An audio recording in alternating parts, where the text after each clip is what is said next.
안녕하세요. 자, 이제 오늘 교재 88페이지가 되겠습니다. 88페이지.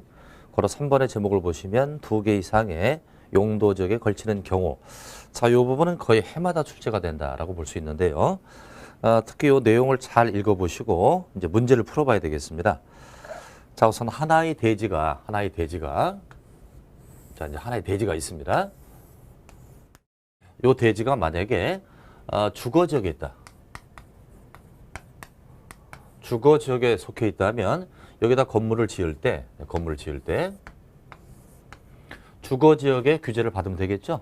주거 지역의 행위 제한이랄지 또는 주거 지역의 건폐율이나 용적률 값을 적용하면 문제가 되지 않습니다. 근데 문제는 이 하나의 대지가 2개 이상 지역에 걸쳐 있습니다.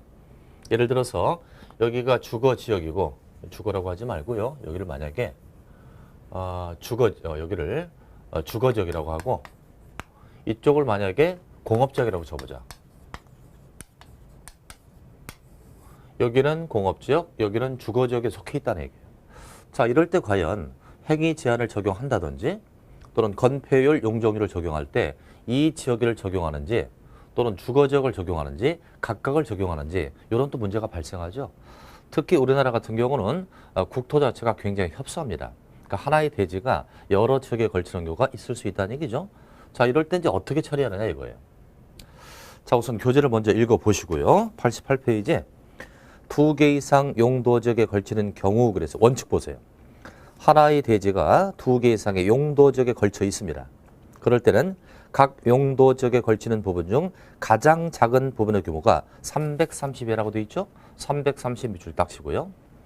자, 우리 공법에서는 330은 많이 나오죠. 그 이유는 제곱미터를 3.4 나누면 평수가 됩니다.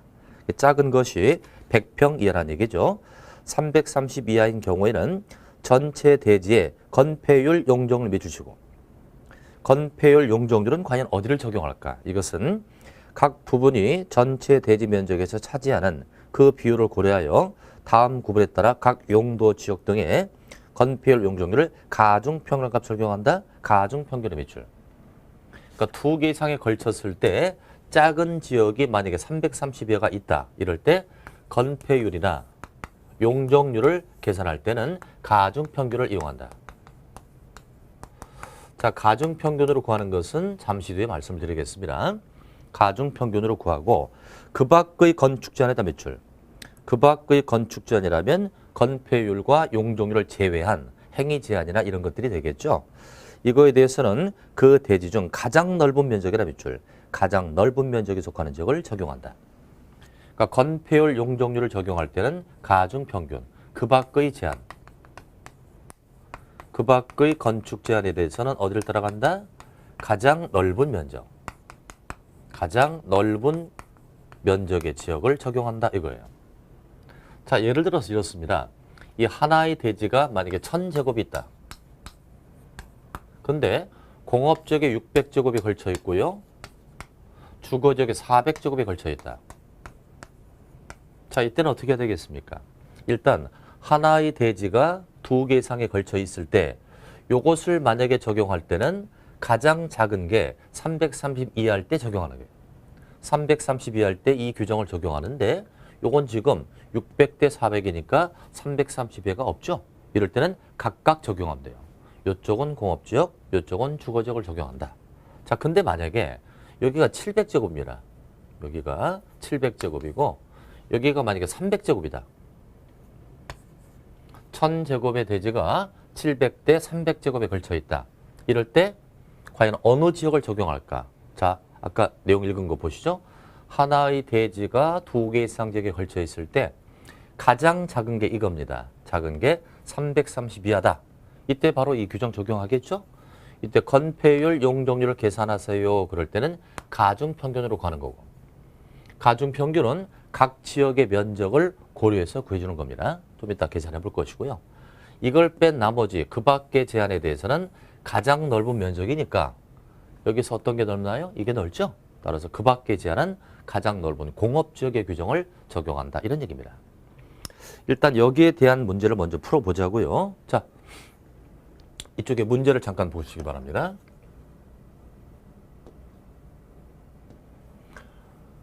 국토법령상 하나의 대지가 제2종 전용 주거지역에 700제곱에 걸쳐 있고요. 준주거지역에 300제곱이 걸쳐 있습니다.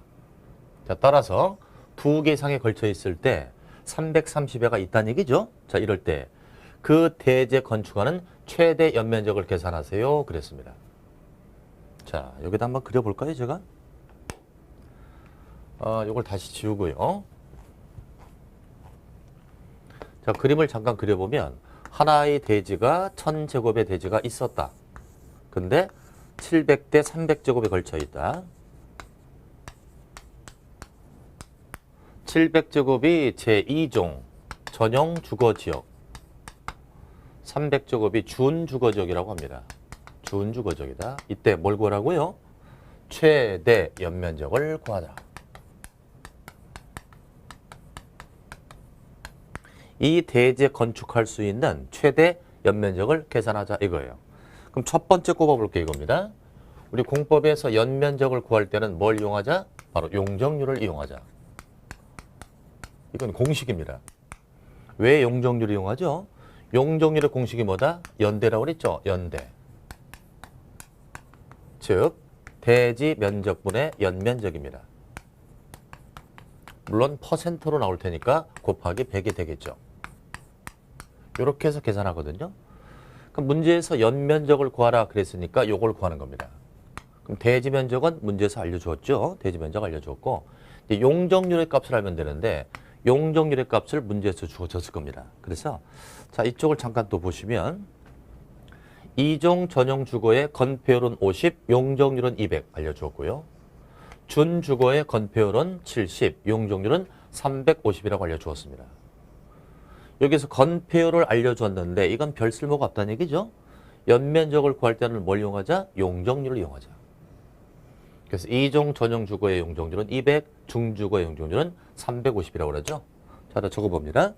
2종 전용 주거의 용적률이 얼마라고요? 이것은 200%였었고 준주거의 용적률이 얼마라고요? 350%로 주어졌습니다. 물론 건폐율 값은 쓸 데가 없으니까 여기서 이제 빼는 것이고요.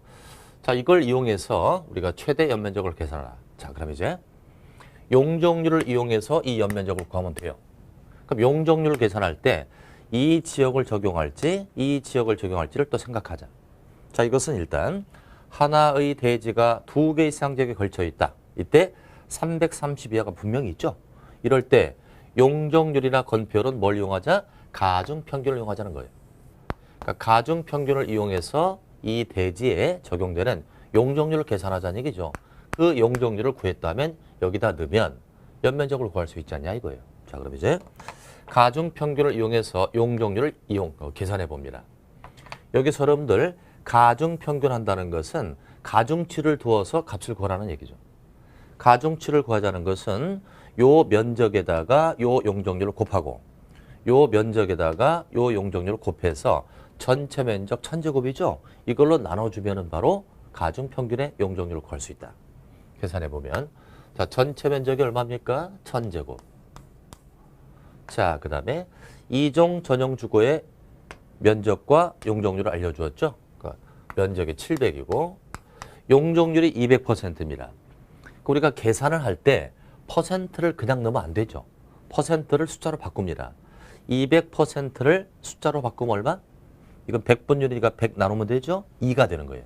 2를 200%라고 보는 거예요. 곱하기 2. 더해준 다음에 요 면적에다가 요 용적률을 곱해보자. 면적이 300입니다. 곱하기 용적률이 350%니까 100으로 나누면 3.5가 되죠. 이렇게 계산한 것이 가중평균을 이용한 용적률을 계산합니다. 자, 계산해보면 1000분의 이렇게 계산하면 1400이고요. 요거 계산하면 얼마입니까? 1050이 나오나요? 그죠? 300에다 3.5를 곱하니까 1050. 요렇게 두 개를 더해주니까 얼마? 2450. 맞습니까? 2450. 요렇게 해서 계산해 보면 요걸 1000으로 나누니까 2.45가 나오죠. 맞죠? 5, 35 맞습니다. 2.45니까 이게 이제 가중치를 이용해서 용적률을 계산한 겁니다. 자, 소수로 나왔잖아요. 퍼센트로 바꾸면 당연히 245%겠죠. 근데 실제로 계산할 때는 어차피 퍼센트 값을 소수로 바꾸기 때문에 요 값을 그대로 이용하면 될 거예요. 자, 그럼 이제 이 대지에 적용이 되는 용적률은 가중평균으로 구했더니 2.45가 나오더라 이거죠. 그러니까 저 대지에 종합적으로 통괄적으로 적용되는 용적률은 2.45입니다. 그럼 용적률 2.45 구했잖아요. 여기다 집어넣어보자. 용적률 2.45는 전체 대지 면적이 얼마? 1000제곱. 이때 구하려는 연면적을 x로 놓으면 되죠. 곱하기 100은 할 필요가 없죠. 어차피 퍼센트를 소수로 바꿨으니까 말이죠. 이렇게 해서 x를 구하면 저건 어떻게 구한다? 요것도 분수니까 요것도 분수로 바꾸면 1분의 2.45나 똑같은 거 아니에요? 이렇게 놓고 대각선끼리 곱한 게 같죠. 이렇게 곱하니까 x는 곱하니까 2.45에다 1000을 곱하니까 2450이 나오죠. 그리고 저 대지에 적용되는 최대 연면적은 2450 이렇게 나오는 겁니다. 이렇게 일단 잡아냈고요. 그래서 문제 1번은 2450이 나오겠습니다. 자, 그렇다면 원칙만 있으면 재미가 없다고요. 예외가 있을 텐데, 자, 2번, 3번에 두 개를 묶어주세요. 미관지고 고도지고 나오는데 2번, 3번을 묶어주시고 이건 좀 이따 보도록 하고 오른쪽 페이지 4번으로 갑니다. 4번에 녹지 지역에 걸치는 경우라고 돼 있죠. 이게 바로 예외입니다. 그러니까 1번은 원칙, 2, 3, 4는 예외인데 예외니까 뭡니까? 330 이하가 있다 할지라도 가중평균이라 가장 넓은 지역을 따라가지 않는다는 거죠. 예외니까. 자, 그렇다면 오른쪽 4번부터 보자. 녹지 지역에 걸치는 경우라고 되어 있습니다. 자, 하나의 대지가 대지라 동그라미. 대지가 녹지 지역과 그 밖의 지역에 걸쳤다. 녹지 지역의 몇 줄? 하나의 대지가 녹지 지역과 다른 지역에 걸쳐 있다 이거죠. 자, 이럴 때는 그 밑에 줄 보면은 각각의 용도 지역이라 몇 줄? 각각의 용도 지역에 규정을 적용한다라고 되어 있습니다. 자, 그러니까 이렇다는 얘기죠. 그림을 문제를 가지고 직접 풀어보도록 하죠. 자, 두 번째 문제가 되겠습니다. 하나의 대지가 일종 일반 주거지역에 700제곱이 걸쳐 있고 그다음에 자연 녹지 지역에 300제곱이 걸쳐 있다. 자연 녹지도 녹지 지역이 하나의 종류죠. 자, 이럴 때 최대 연면적을 구하라. 연면적을 구하라 그랬으니까 뭘 이용하자? 용적률을 이용하자. 그래서 일종 일반 주거의 건폐율 값은 우리가 이제 쓸모가 없고요. 용적률은 1.150%. 그다음에 자연 녹지의 용적률은 80%로 알려주었습니다. 이럴 때 최대 연면적을 계산해 보자. 자, 여기다 그림을 다시 한번 그려볼게요. 제가 요 그대로 이용하겠습니다. 하나의 대지 1000제곱이 있는데 700제곱이 일종 일반 주거, 일종 일반 주거죠. 그다음 300제곱이 자연 녹지라고 합니다. 그리고 뭘 알려줬죠? 용적률을 알려준 거죠. 일종 일반 주거의 용적률은 150%, 자연 녹지 용적률은 80%로 알려주었습니다. 이럴 때 뭘 구하라? 최대 연면적을 계산하라. 자, 잘 보셔야 돼요. 하나의 대가 그렇다면 일단 연면적을 계산하려면 용적률을 이용해야 돼요. 용적률 여기 알려주었죠? 그럼 이걸 각각을 이용할지 가중평균을 이용할지를 또 생각해내야죠. 자, 그러면 하나의 대지가 2개 이상에 걸쳐 있습니다. 330제곱이 이하가 있을 때 이때 용적률은 가중평균을 이용했다고요. 그런데 다만 하나의 대지 중 녹지 지역에 걸쳐 있다면 그때는 뭐 한다? 가중평균을 이용하지 않는다. 어떻게 한다? 각각 적용이라고 돼 있죠. 그러니까 용적률은 각각 적용합니다. 각 지역을 적용한다고요. 그럼 여기서 왜 녹지 지역은 가중평균을 이용하지 않고 각각 적용할까? 녹지 지역은 보존도가 세기 때문에 그 지역의 특성을 살려주자는 거죠. 자, 그럼 이제 각각 적용해서 구해보겠습니다.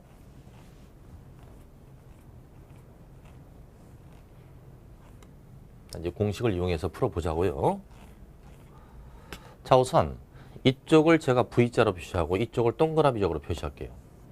자, 각각 적용한다 그랬으니까 이 지역, 즉 일종 일반 주거의 용적률을 이용해서 연면적을 구하고 자연 녹지의 용적률을 이용해서 연면적을 구한 다음에 각각 적용이니까 두 개를 더해 주어야 최대 연면적이 나오겠죠. 자, 그러면 요 공식 그대로 이용합니다. 용적률 각각이니까 이 지역과 이 지역. 자, 이 지역의 용적률이 150%니까 1.5를 넣어야 되겠죠? 대지 면적이 700이네요. 700.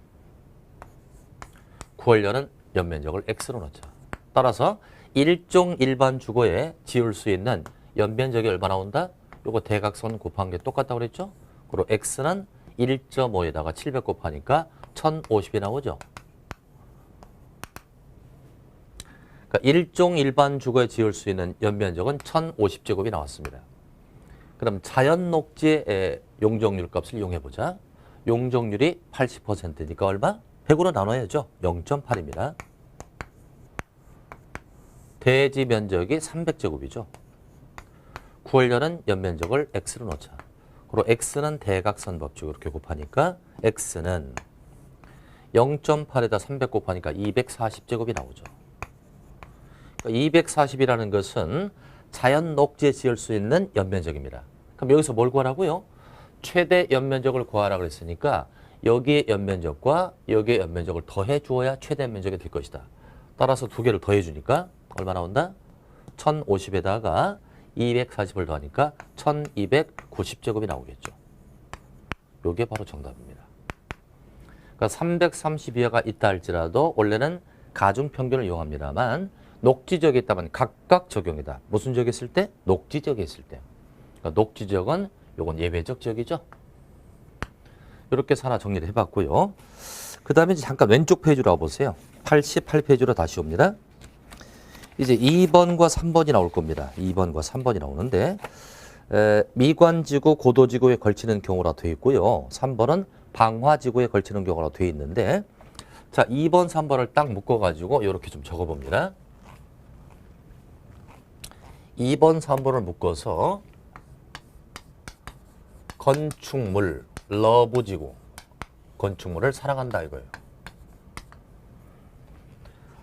자, 원칙이 있었고요. 예외가 있었는데 아까 첫 번째 예외는 대지가 녹지적에 걸치다는 각각을 적용하는 예외가 있었습니다.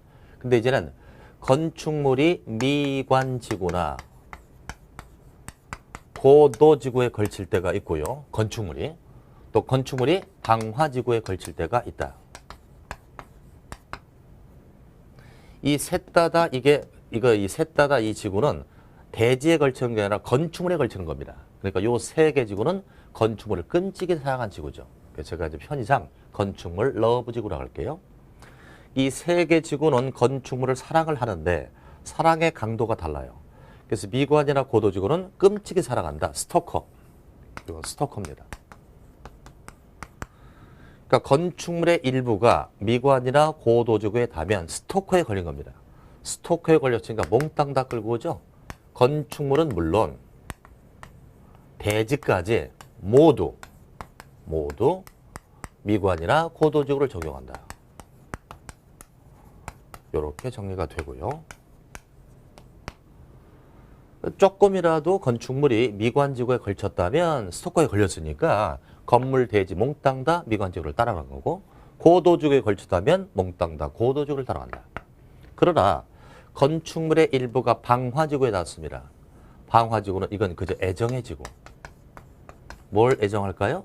건축물을 사랑합니다. 따라서 이것은 사랑의 대상인 건축물만 규제한다. 그러니까 건축물 모두 방화지구를 적용한다. 이렇게 일단 정리했습니다. 그러니까 건축물 러버지구는 세 개가 있다. 미관, 고도, 방화가 있는데 사랑의 정도가 사뭇 다르다. 요 미관, 고도는 스토커니까 둘 다 건물, 대지 몽땅 다 미관, 고도를 따라가지만 방화지구는 애정의 지구니까 사랑의 대상인 건축물만 방화지구를 따라갑니다. 대지는요. 대지는 아까 원칙을 또 그대로 따라가겠죠. 자, 그래서 일단 교재를 먼저 읽어보고 문제 풀겠습니다. 자, 2번, 3번 묶어주셨다고요. 자, 건축물이 그랬습니다. 건축물 동그라미 딱 치고 건축물이 미관지구라 고도지구에 걸쳐 있다. 미관과 고도가 몇 줄?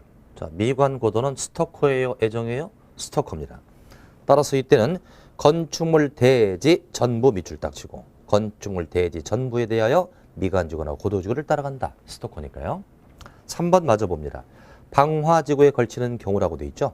하나의 건축물 그랬습니다. 건축물 동그라미 딱 치고 건축물이 방화지구와 그 밖의 지역에 걸쳤다. 방화지구 밑줄. 방화지구는 스토커라고 했나요? 애정이라고 했나요? 애정이라고 했습니다. 자, 이때는 사랑의 대상이죠. 그 전부에 대하여 방화지구의 건축물 규정을 적용한다. 건축물 밑줄 딱 세요. 건축물만을 방화지구를 따라갑니다. 따라서 이때는 대지는 X.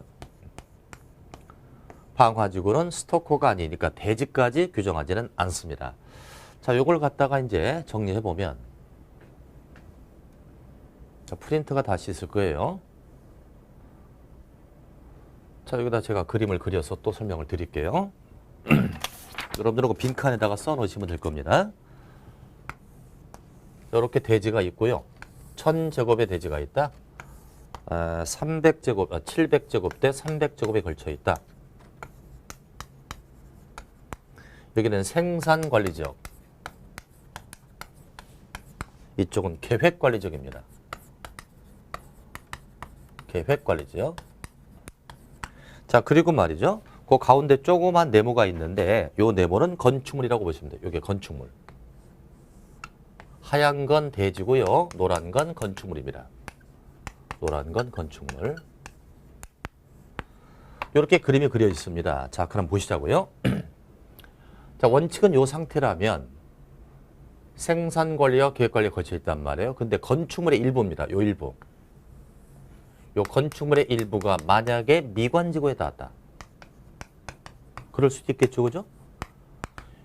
설령 생산관리나 계획관리에 걸쳐 있다 할지라도 뭐가 미관지구에 걸쳤다? 건축물. 건축물의 일부가 미관지구에 닿으면 이건 스토커에 걸린 거죠. 스토커에 걸렸으니까 대지, 건축물 모두 어디를 따라간다?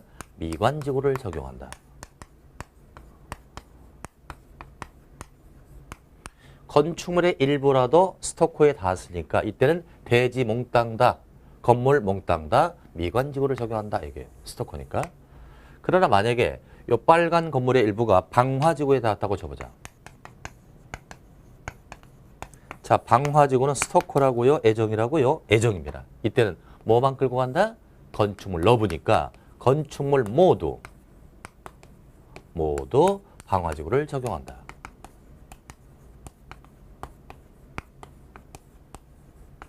그러니까 이 건물에 대해서만 몽땅 다 방화지구를 따라갑니다. 이건 애정이지 스토커가 아니니까. 그럼 대지는 어떻게 될까요? 대지는 원칙을 따라가는 거예요. 원칙. 대지는 원칙을 규정하니까 아까 원칙이 뭐였죠? 하나의 대지가 두 개 상지역에 걸쳐 있을 때 330여가 분명히 있죠? 이럴 때는 어떻게 하자? 건폐율, 용적률을 적용하라. 그럴 때는 가중평균. 그 밖의 건축 제한은 가장 넓은 지역인 생산관리를 따라간다. 이렇게 원칙을 적용한다. 이렇게 이해하시면 됩니다. 자, 이상 하나의 대지가 두 개의 상지에 걸쳐 있을 때 원칙과 예를 살폈는데 원칙은 뭐라고 했습니까? 일단은 그 토지에 그 대지 중에 330여가 있나를 보자. 없다면 각각이에요. 330여가 있다면 무엇을 구하느냐에 따라 답이 달라집니다. 330여가 있다면 건폐율, 용적률을 계산하세요. 그때는 가중평균.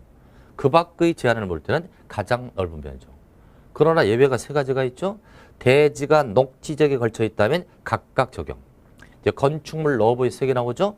미관 고도에 걸치거나 방화지역에 걸칠 텐데 건축물의 일부가 미관이나 고도에 걸쳤다면 스토커니까 다 끌고 와야 돼.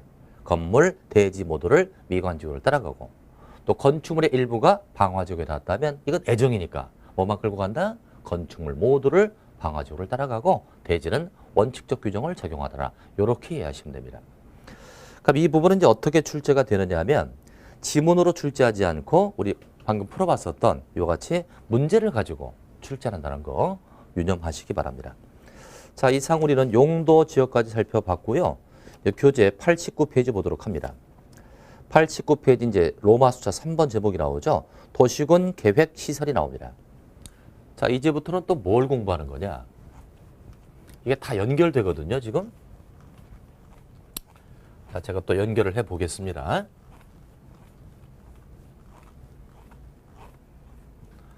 자, 첫째 시간에 배웠던 것은 바로 행정계획을 배웠습니다.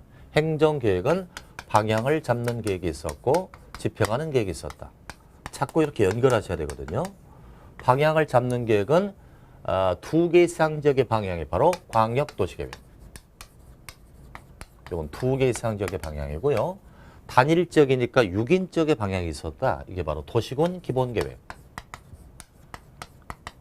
요 계획을 가지고 방향을 잡았습니다. 이 방향에 따라서 집행하고 실행하는 계획이 나와야죠. 이게 바로 무슨 계획? 도시군 관리계획. 그렇죠? 그럼 요 계획은 집행과 실행을 하는데 어떤 집행을 하느냐? 요 계획에 내용이 있다는 거예요. 이 계획을 가지고 할 수 있는 내용이 5개로 압축했었죠. 첫 번째, 용도 지역을 정한다 하나, 용도 지구를 정한다 둘. 그래서 용도 지역과 용도 지구는 지난주 공부를 했고요. 두 번째, 용도 구역을 정한다. 요것도 했습니다. 뭐 개발 제한 구역 같은 거 있죠. 요것도 지난주까지 했어요. 세 번째의 관리계획 내용에 뭐가 있다? 기반시설 있지 않습니까? 요 기반시설을 하자 이거예요.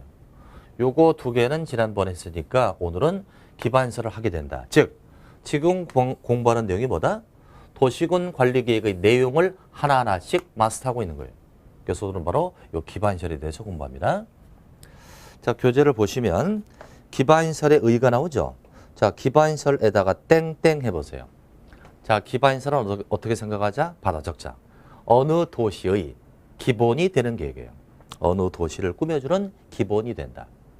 어느 도시를 꾸며주는 기본이 되는 건데 이렇게 생각하면 되죠. 도시를 꾸며줄 때 전기나 수도나 도로나 공원이 없는 도시를 생각할 수 없죠. 이와 같이 그 도시를 꾸며주는 기본적 시설을 무슨 시설? 기반시설이라고 한다. 그래서 거기다가 어느 도시를 꾸며주는 기본이 되는 시설 이렇게 적었습니다. 그래서 기반시설 종류가 박스에 7가지가 있죠.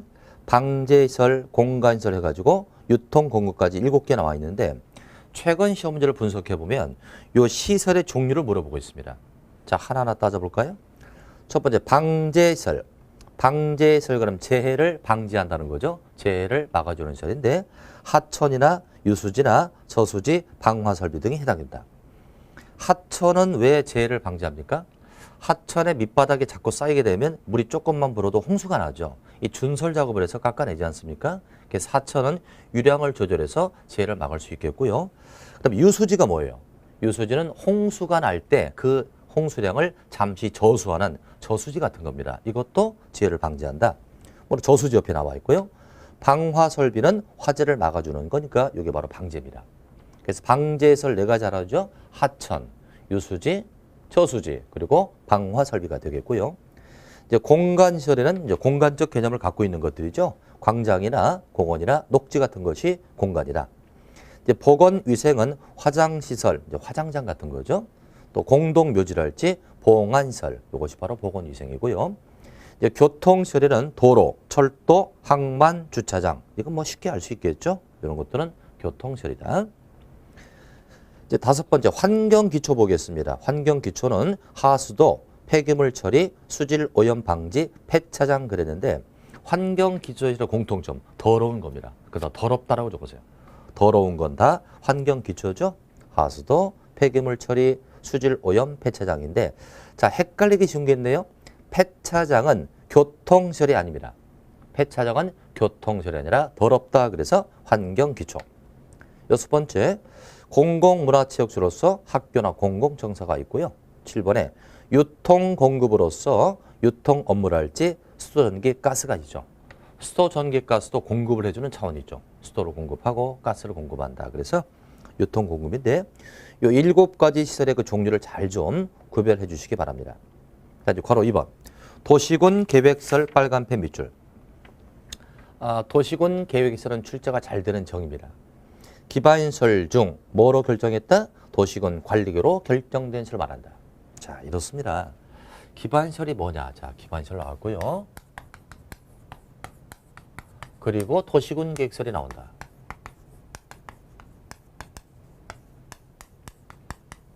그러니까 기반시설 중에서 어떻게 해야 도시군 계획시설이 된다? 기반설 중에서 뭐로 결정했다고요? 도시군 관리계획. 도시군 관리계획에 의해서 결정이 되면 그때는 이름이 바뀌어요. 자, 기반설 종류가 많이 있을 겁니다. 그 중에서 뭐로 결정했다? 도시군 관리계획을 가지고 도로를 깔겠습니다. 결정하면 이름이 바뀐다 이거죠. 도시군 계획설. 그러니까 도시군 계획설도 기반설 중에 하나의 종류라고 볼 수 있습니다. 그러니까 이 도시군 관리계획이 나오죠. 이건 집행하는 계획 아닙니까? 도로를 깔 때 그냥 까는 게 아니라 행정계획인 도시군 관리계획 가지고 도로를 결정하면 그것은 이름이 바뀝니다. 도시군 계획설이 된다. 그러니까 시설은 시설인데 도시군 관리계획을 맛을 봤다는 얘기죠. 그래서 이름이 도시군 관리계획이라고 합니다. 도시군 계획설이라고 합니다. 다시 한번. 도시군 계획설의 정의가 뭐라고요? 기반설 중 뭐로 결정했다? 도시군 관리계획으로 결정된 것을 말한다. 자, 넘겨보자. 자, 그렇다면 90페이지가 되겠고요. 제목이 뭡니까? 도시군 계획서를 어떻게 설치하고 관리할까? 자, 1번의 원칙부터 봅니다. 지상, 수상, 공중, 수중 또는 지하에 기반설을 설치하려면 그 설의 종류나 명칭 등을 미리 도시군 관리로 결정한다. 이게 원칙이죠. 그러니까 기반설에 설치되는 장소는 꽤 다양하죠. 지상, 수상, 공중, 수중, 지하 여러 군데 설치가 될 겁니다. 그때 원칙은 뭐로 결정한다? 도시군 관리로 결정한다. 자, 그렇다면 모든 시설을 행정계획을 가지고 결정하면 굉장히 절차가 까다롭고 시간이 걸 겁니다. 따라서 시급하거나 좀 혜택을 받을 수 있는 것들은 도시군 관리 계획에 의하지 않고도 결정될 수 있겠죠. 그게 바로 2번입니다. 예외. 용도 지역 기반시설 특성을 고려하여 다음에 정하는 경우에는 미리 도시군 관리로 결정하지 않고도 기반 설치할 수 있다. 그래서 박스의 종류가 쭉 나오지 않습니까? 시험에 한두 차례 나온 적은 있죠. 그러나 이 많은 것들을 외울 수가 없다는 거예요. 그러니까 이렇게 피상적으로 알아둡니다. 기반시설은 원칙은 뭐라고 결정한다? 도시군 관리로 결정한다. 그러나 그렇지 않은 것도 있을 수 있다. 그래서 만약에 문제가 이렇게 나오면 어떻습니까? 잘 듣고 답변해 보세요. 모든 기반시설은 도시군 관리로 결정한다. 다시 한번. 모든 기반시설은 도시군 관리로 결정한다. O입니까? X입니까? 당연 X죠. 예외도 있을 수 있다는 거예요. 자, 오른쪽 페이지 갑니다. 91페이지. 자, 2번에 도시군 계획설의 관리가 나오죠. 도로를 깔았다면 이 도로를 누가 관리할 거냐 이거예요. 자, 설치한 도시군 계획설 관리에 관하여 이 법 또는 다른 법에 특별한 규정이 있는 경우에는 국가가 관리할 때는 대통령으로 정한다 그랬는데 괄호 속에 보면 국유재산법에 따른 중앙관서의장이 관리한다고 돼 있죠. 그러니까 시설을 국가가 관리할 때는 중앙관서의장이 관리한다. 중앙관서의장이라면 도로란다면 도로관리청, 하천이라면 하천관리청, 공원이라면 공원관리청이라고 하는 중앙관서장이 관리하고 또 지자체가 관리할 때는 그 조례로 정한다고 돼 있죠. 지방자치단체가 관리할 때는 조례로 정한다. 자, 그래서 정리 좀 해보면 도시군 계획서를 어떻게 관리할까? 다 만드는 도로를 어떻게 관리할까? 이것은 국가가 설치할 때는 중앙관서의장, 중앙관서의장이 관리하고 지자체가 관리할 때는 조례로 정한다. 지자체 조례로서 그 관리를 정하는 겁니다. 3번이 되겠죠? 도시군 계획 시설을 공중, 수중, 수상 또는 지하에 설치할 때 높이나 깊이 기준에 대비줄. 높이나 깊이 기준. 또 그 설치로 인하여 토지나 건물의 소유권 행사에 제한을 받는 자에 대한 보상이나 뱃줄. 이것은 따로 법률로 정한다 그랬어요. 자, 기준을 우리가 두 가지로 나누렵니다. 우리가 도시군 계획서니까 도로 같은 거라고 생각하자고요. 도로나 공원 같은 건데 그것을 설치하는 기준이 있을 거예요. 자, 지금 높이나 깊이 기준이랄지 또는 보상에 대한 기준. 높이를 얼마로 할 거냐, 깊이를 몇 미터로 할 거냐. 또 시설을 설치함으로써 주변 사람들에게 피해를 줄 수가 있습니다. 이때는 보상에 대한 거죠. 이것은 따로 법률을 정한다. 자, 근데 여러분들 제가 서두에 이런 말씀 드렸어요. 공법상 기준이 나오면 국토부 장관을 떠올리라고 그랬죠. 책에서 지금 하나 빠진 게 있는데요. 도시군 계획서를 어떻게 설치할 것이고 또는 어떻게 결정할 것이며 그 구조, 설치 구조 결정에 대한 그 기준은 바로 국토부령으로 정한다. 그러니까 도시군 계획설의 설치 기준, 결정 기준, 구조의 기준은 국토부령으로 정합니다. 이게 책에 빠졌죠? 그러나 높이를 얼마로 할 건지, 깊이를 얼마로 할 건지, 보상은 어떻게 할 건지 이것은 구체적 기준이에요. 이런 구체적 기준을 하나의 법으로 통과하면 구체성을 실현할 수가 없죠. 그러니까 예를 들어서 지상에 설치할 때는 지상에 대한 법을 따로 적용받고 수중에 설치할 때는 구체적 기준은 수중에 관한 법을 따라야 되지 않느냐. 그래서 기준을 정리하면 이 시설의 결정 구조 설치 기준은 국토부령, 높이나 깊이를 할지 그 보상에 대한 것은 구체적 기준이니까 따로 법률로 정한다. 이렇게 알아두시고요. 이제 괄호 2번의 제목을 잠깐 봅니다. 공동구의 설치관리라고 되어 있죠? 자, 공동구는 뭐 그렇게 중요하지 않습니다. 가볍게 용어만 정리를 하고 가죠. 자, 공동구가 나온다. 현대사에서 공동구는 필수죠. 공동구는 지하 공동매설구입니다. 지하 공동매설구를 줄여서 공동구라고 하죠. 그러니까 이렇죠. 요즘에 전봇대를 보기가 상당히 힘들죠. 예전에는 그 전선을 설치할 때 전봇대를 설치합니다. 그러니까 이렇게 도로가 있으면 도로에서 일정 거리 간격으로 전봇대를 설치하죠. 되게 전봇대 간격은 한 50m 정도 된다고 하죠. 이렇게 전봇대를 설치하고 여기다 전선을 이렇게 거는 거예요. 이렇게 걸다 보면 어떤 단점이 있을까요? 도로 자체가 난잡해지죠. 그죠? 전봇대가 있고 전선이 막 설치되니까 난잡해지고 또 하나 이런 단점이 있을 거예요. 전선을 교체하거나 수리할 때 교통을 통제하는 문제가 발생합니다. 교통을 통제를 하고 이걸 고쳐야 되죠. 그럼 현대 사회는 교통이 조금만 막혀도 큰 문제가 발생하죠. 그러니까 이런 전선 같은 걸 땅속에 묻어버리자. 지하에 매설입이라는 얘기죠. 이걸 공동구라고 하는데, 자, 공동구 공사는 이렇습니다. 이게 이제 지표입니다. 지표고요.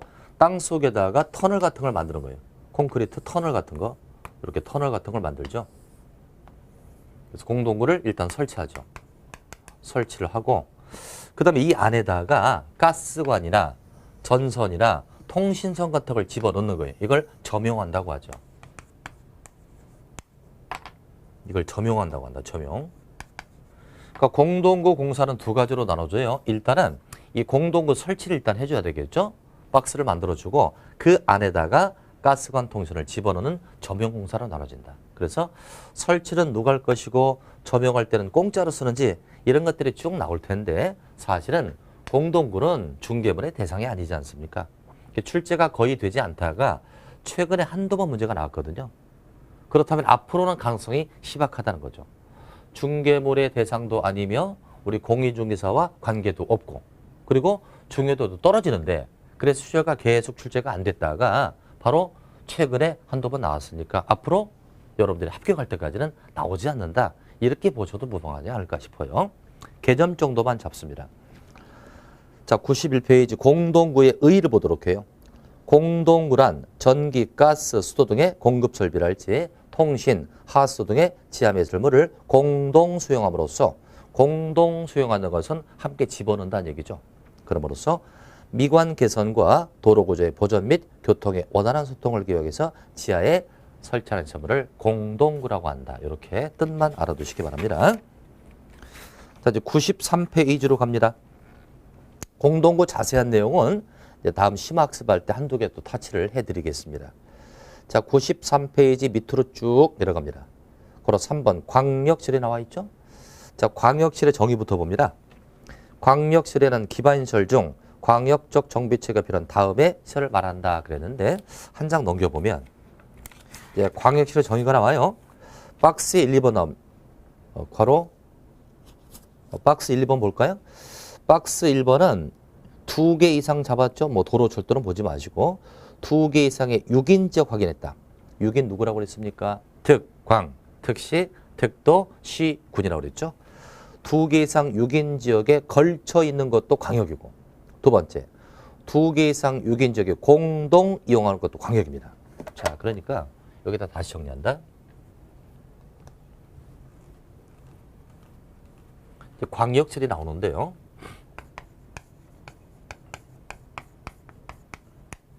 자, 광역시설도 내내 기반설이 나오는 거예요. 기반설에서 광역설이 나옵니다. 어떻게 해야 광역이 된다? 두 개 이상 지역. 두 개 이상 6인 지역이죠. 두 개 이상 지역에 걸치는 또는 공동이용. 이런 시설을 광역시설이라고 한다. 그러니까 이런 얘기입니다. 여기 A시가 있고요. B시가 있다. 두 개의 지역이죠. 이때 두 개 이상에 걸치는 도로가 있습니다. 이것은 광역이죠. 두 개 이상 지역에 걸치는 시설도 광역이고, 또는 걸치지 않아도 공동 이용에도 광역입니다. 즉 B시에다가 쓰레기 매립장을 설치해놓고 A시와 B시가 공동 이용에도 광역이죠. 그러니까 보세요. 도시군 계획설도 기반시설에서 나온 거고, 요렇게야 나오고, 광역설도 기반시설에서 나온다. 요럴 때 광역이라고 본다. 그렇다면 광역시설을 어떻게 설치하고 어떻게 관리할 것이냐. 이것은 원칙과 예외가 있다. 요것만 아시면 돼요. 자, 이런 명제를 달 수 있죠. 광역시설도 내내 요 시설과 똑같죠. 광역시설도 기반시설이나 도시군계획설이라 볼 수가 있습니다. 여기서 파생됐으니까. 따라서 광역시설을 어떻게 설치하고 어떻게 관리할 것이냐는 것은 바로 요 규정을 따르는 거예요. 그러니까 도시군계획설 규정을 따른다. 이 규정을 따른다. 그러니까 광역시설도 기반시설이나 도시군계획설이기 때문에 광역시설을 어떻게 설치할 것이냐는 것은 바로 이 규정을 따른다. 이거예요. 원칙은. 도시군계획 시설 규정을 따르니까 요거 똑같이 따른다 이거예요.